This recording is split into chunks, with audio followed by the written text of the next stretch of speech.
Hola, mi nombre es Santiago Cobos. Yo les voy a hablar sobre el carcinoma uroterial. Los carcinomas de vejiga.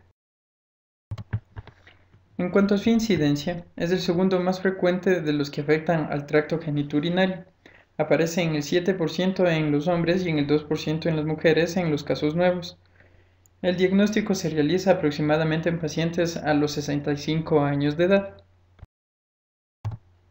Factores de riesgo y su patogénesis. En los fumadores crónicos se piensa que la alfa y la beta-naptilamina son agentes causales. En la exposición ocupacional, como es en la industria del cuero, del petróleo, de los tintes, los agentes causales son la benzidina, la beta-naptilamina y el 4-aminobifenilo. Pacientes que han sido sometidos a tratamientos con ciclofosfamida, los que consumen edulcorantes artificiales y traumatismos físicos en el urotelio, como es la infección, la instrumentación y los cálculos.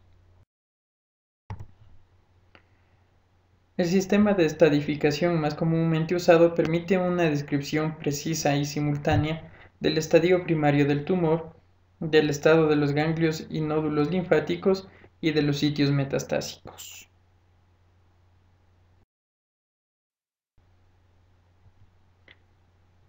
Aquí tenemos la clasificación del estadio ganglionar y de la metástasis.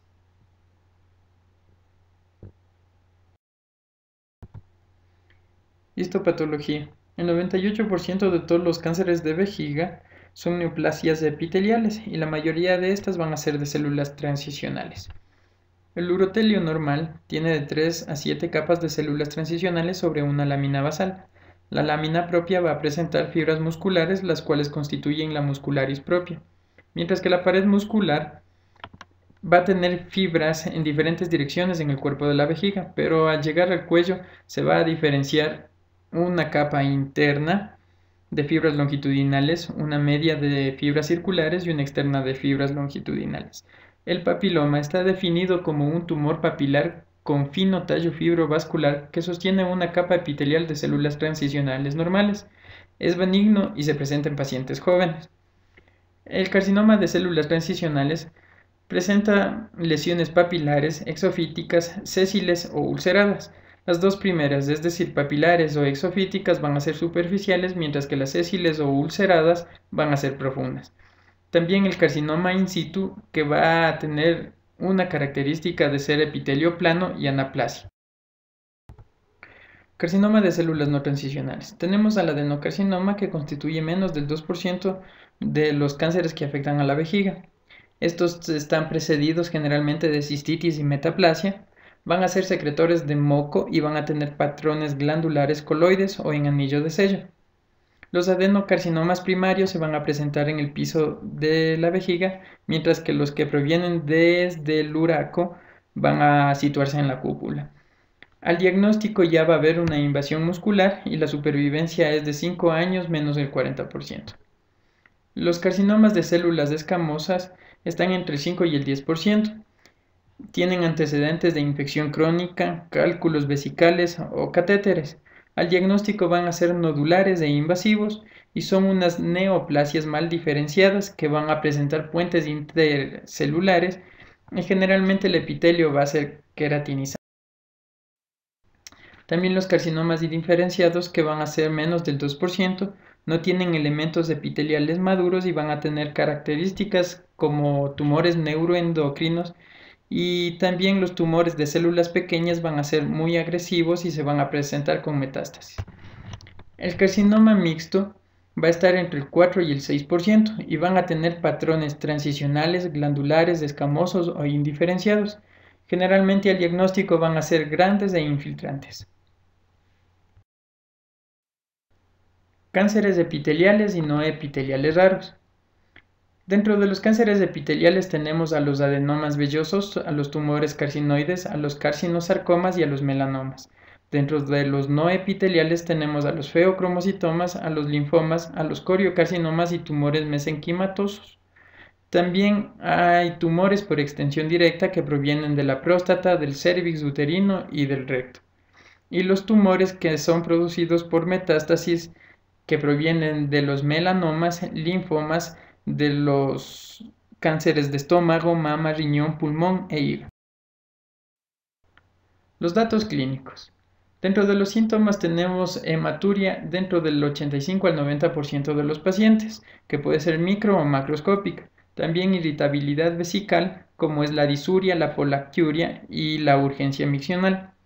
Cuando la enfermedad ya es avanzada, va a presentar dolor óseo o en el costado debido a afección del riñón y también puede haber obstrucción ureteral. En cuanto a los signos, al examen físico va a haber un engrosamiento de la pared vesical y a la palpación una tumoración. También se puede palpar que la vejiga no es movible cuando ya está en estadios avanzados.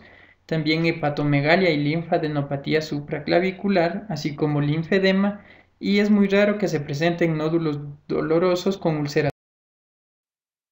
Datos de laboratorio. Dentro de las pruebas de rutina tenemos a la hematuria, a la piuria, a la azoemia cuando ya hay una afección del riñón como la hidronefrosis y la anemia. También tenemos a la citología urinaria, la cual consiste en la evaluación de células exfoliadas del urotelio normal.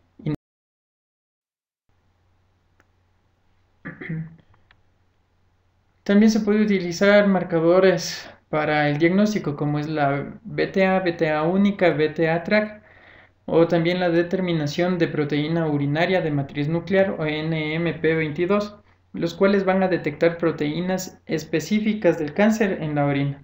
También se está utilizando el antígeno de Lewis X. Imagenología.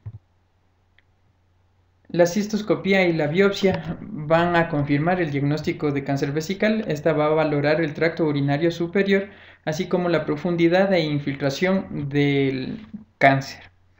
También la urografía intravenosa está indicada en pacientes con hematuria. La tomografía va a permitir observar toda la cavidad abdominal, así como los defectos de llenado pedunculados y radiolúcidos que se proyecten hacia la luz. También los tumores no papilares infiltrantes que van a producir una fijación o rectificación de la pared vesical. Cuando los cánceres están en estadio TA y TIS, no se indica imagenología adicional, ya que se puede tratar con una resección transuretral. También la tomografía computarizada y la resonancia magnética nuclear va a valorar la extensión de la invasión, así como la afección de ganglios linfáticos, los cuales van a presentarse agrandados. También se puede realizar estudios de tórax con rayos X y de los huesos con radionúclido. La cistouretroscopía y resección del tumor. Esta se utiliza para el diagnóstico y la estadificación del tumor.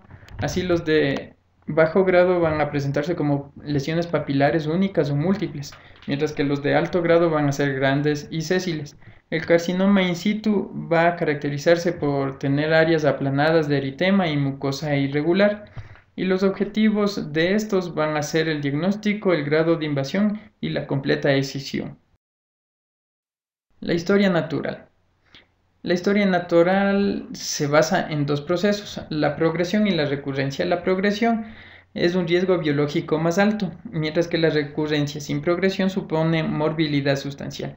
También la decisión del tratamiento según la estadificación, TNM, aunque también se está utilizando el WI-PVPM, que clasifica en alto y de bajo grado.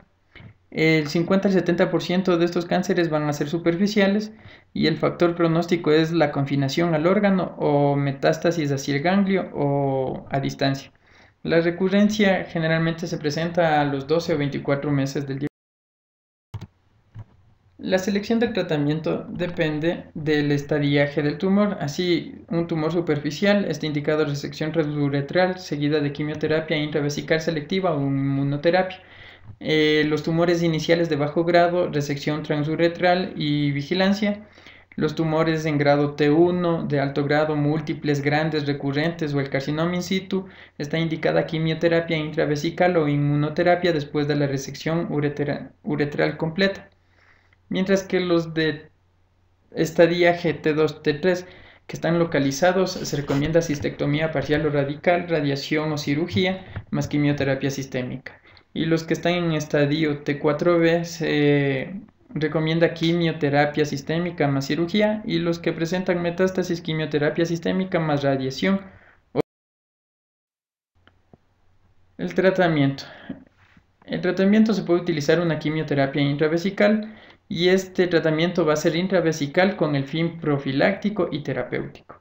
El tratamiento de mantenimiento va a disminuir la recurrencia del cáncer, y se puede utilizar la mitomicina C, la tiotepa, el bacilo de Calmette-Guerin y otros nuevos agentes como es el interferón alfa. La cirugía.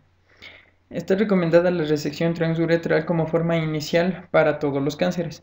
Esta evalúa el estadio, el grado del tumor, el tratamiento adicional que necesite.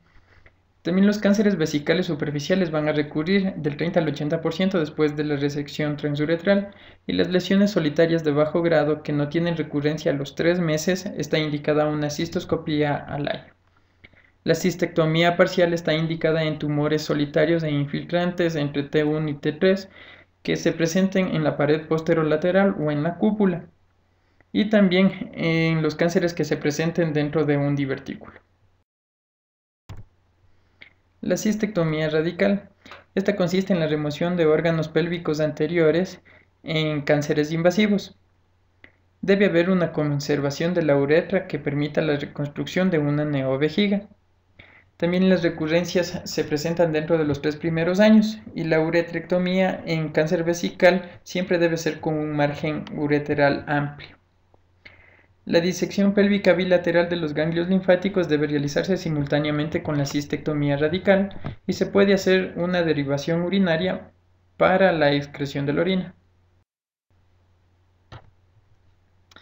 También está indicada la radioterapia y la quimioterapia. El tratamiento combinado.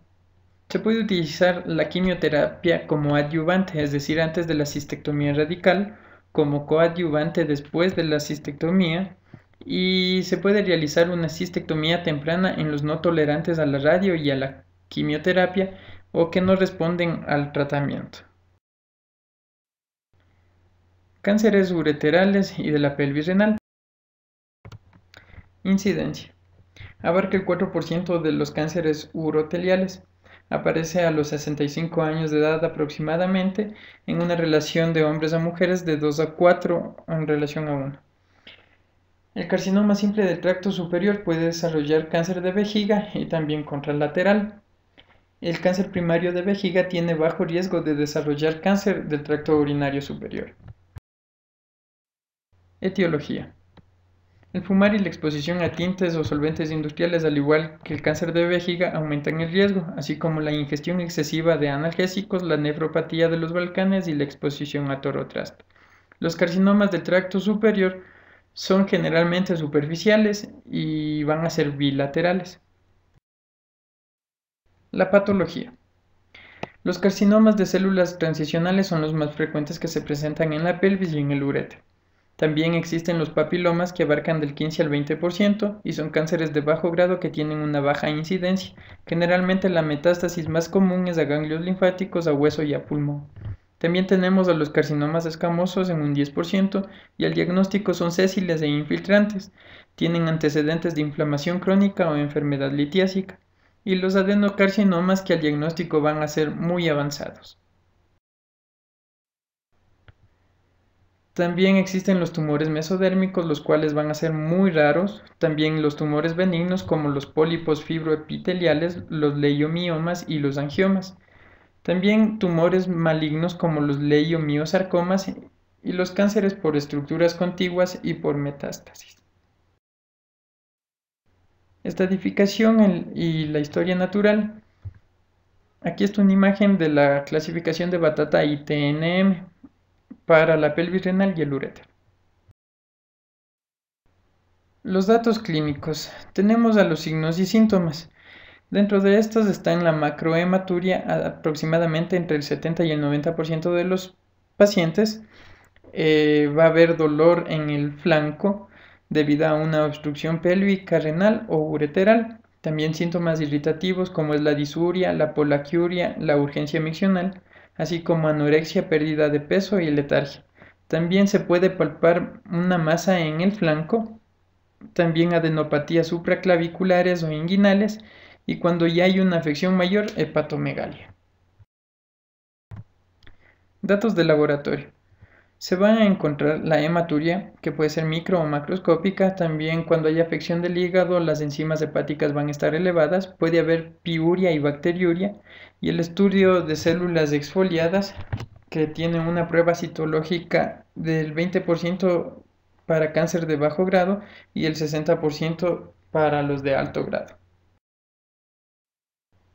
En las imágenes, la urografía intravenosa del tracto urinario superior van a presentarse anormales. También está indicada la pielografía retrógrada o la urografía por tomografía. En esta se va a observar una dilatación del uréter que se va a caracterizar porque va a tener una forma en copa. La ultrasonografía, la tomografía y la resonancia magnética van a presentar anomalías del tejido blando e hidronefrosis. La ureterorenoscopía. Esta es un procedimiento transuretral a través del orificio uretral. Este va a tener defectos de llenado del tracto urinario superior, se van a observar citología positiva, macrohematuria unilateral y generalmente está indicada en vigilancia para cirugías conservadoras. También se puede realizar percutáneamente a través de nefroscopios y se puede realizar cualquier tipo de procedimiento endoscópico. El tratamiento se basa en el grado, estadio, situación y multiplicidad. La nefroureterectomía. Cuando existen tumores proximales del urétero de la pelvis renal, está recomendada una resección total, mientras que si hay tumores distales del uréter, está recomendada una ureterectomía distal más reimplantación del uréter. Y las indicaciones absolutas es cuando un tumor se encuentra dentro del sistema colector, cuando los tumores uroteliales son bilaterales y cuando la función renal ya es marginal. También hay una recurrencia del 15 al 80%. Aquí la radioterapia va a tener un papel muy limitado y en los cánceres metastásicos de las células transicionales se da quimioterapia con cisplatino. Esto es todo. Muchas gracias por su atención.